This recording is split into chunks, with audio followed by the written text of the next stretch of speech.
चरण दुबे द्वारा लिखी गई कहानी जिसका शीर्षक है उपभोक्तावाद की संस्कृति। तो चलिए दोस्तों, शुरू से इस कहानी को समझने की कोशिश करते हैं। इस कहानी में लेखक कहते हैं कि नया युग उपभोक्तावाद का युग है। आज सब कुछ बड़ी तेजी से बदल रहा है। इंसान की जीवन शैली भी बड़ी तेजी से बदल रही है। आज व्यक्ति हर महंगी वस्तु को खरीदना और उनका उपभोग कर लेने को ही अपना सुख मान बैठा है। उपभोक्तावाद की संस्कृति को बढ़ाने में विज्ञापनों का बहुत बड़ा योगदान है। विज्ञापनों में लोगों के पसंदीदा अभिनेता और अभिनेत्रियों द्वारा उत्पादों का प्रचार कुछ इस तरीके से किया जाता है कि लोग बिना सोचे समझे और बिना गुणवत्ता देखे उन वस्तुओं को खरीद लेते हैं, चाहे फिर वो उनकी जरूरत का सामान हो या ना हो। लेखक कहते हैं कि पूरा बाजार विलासिता की सामग्रियों से भरा पड़ा है। ग्राहकों को लुभाने के लिए कंपनियां तरह तरह के प्रचार प्रसार का सहारा लेती है।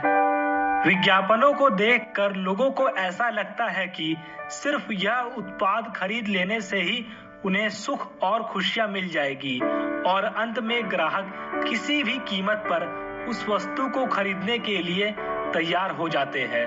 इस तरह ग्राहक पूरी तरह से कंपनियों के बनाए इस जाल में फंसते चले जाते हैं। वैसे विलासिता की चीजों की शुरुआत सुबह से ही हो जाती है। लेखक कहते हैं कि सुबह उठते ही अगर आपको टूथपेस्ट चाहिए तो बाजार में एक से बढ़कर एक टूथपेस्ट उपलब्ध है और हर टूथपेस्ट कंपनी अपने टूथपेस्ट को एक दूसरे से बेहतर बताने में कोई भी कसर नहीं छोड़ता है। कोई टूथपेस्ट कंपनी कहती है कि उनके टूथपेस्ट से दांत मोतियों जैसे चमक जाएंगे, तो कोई कहता है कि इससे उनके मसूड़े मजबूत हो जाएंगे और कोई टूथपेस्ट कंपनी तो अपने आप को ऋषि मुनियों के आयुर्वेदिक गुणों वाला बताकर आपके सामने पेश करता है।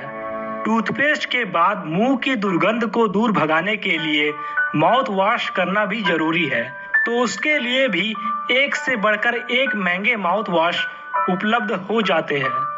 अगर आप कॉस्मेटिक्स का सामान खरीदने के बारे में सोच रहे हैं तो एक से बढ़कर एक महंगी कंपनियों के उत्पाद आपको हर स्टोर में आसानी से मिल जाएंगे।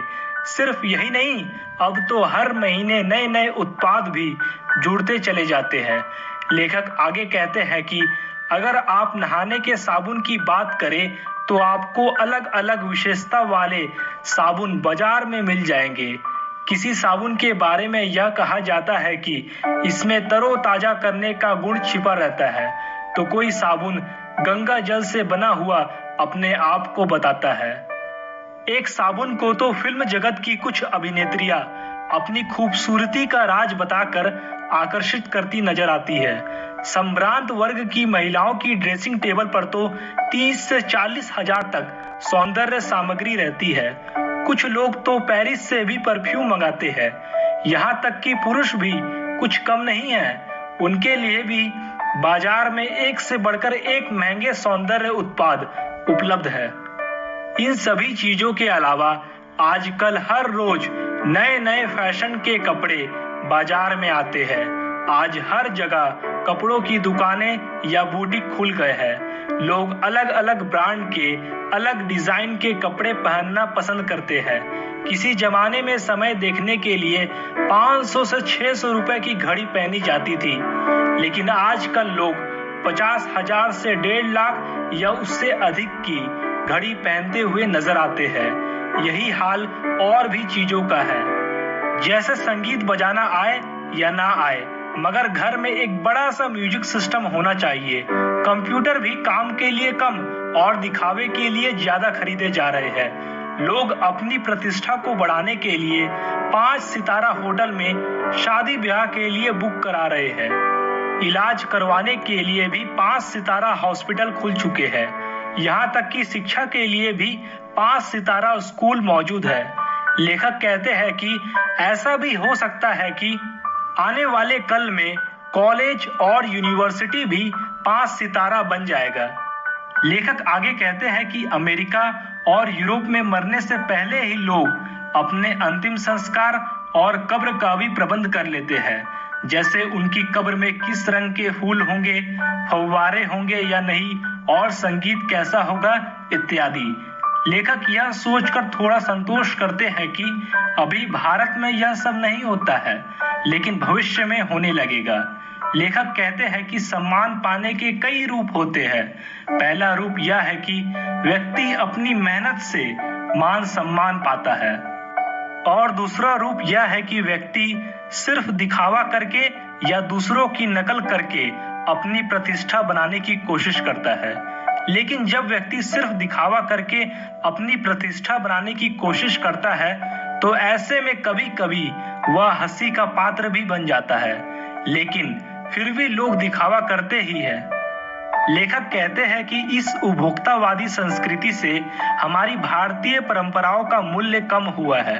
हम लोग धीरे धीरे पश्चिमी देशों की गुलामी स्वीकार करते जा रहे हैं। लेखक आगे कहते हैं कि हमारे पास संसाधन बहुत सीमित है, फिर भी संसाधन का इस्तेमाल गलत तरीके से हो रहा है।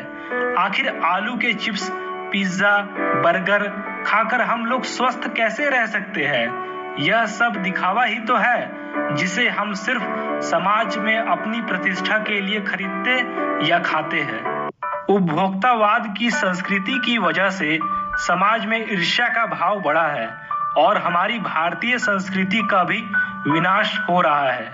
यहाँ तक कि हमारे नैतिक मूल्यों में भी कमी आई है। गांधी जी के अनुसार हमें दूसरे लोगों के अच्छे आदर्शों और नैतिक मूल्यों को ग्रहण करना चाहिए। उपभोक्तावादी संस्कृति हमारी भारतीय संस्कृति के लिए भविष्य में एक बहुत बड़ा खतरा साबित होने वाली है, क्योंकि यह दिखावे की संस्कृति है। लोग अपने आप को दूसरों से बड़ा साबित करने के लिए अपनी भारतीय संस्कृति के आदर्शों और जीवन के नैतिक मूल्यों को भूलते जा रहे हैं। तो दोस्तों, इस वीडियो को लाइक और शेयर करके आप हमारा आत्मविश्वास बढ़ा सकते हैं, और हमारे चैनल पर पहली बार आए हैं तो चैनल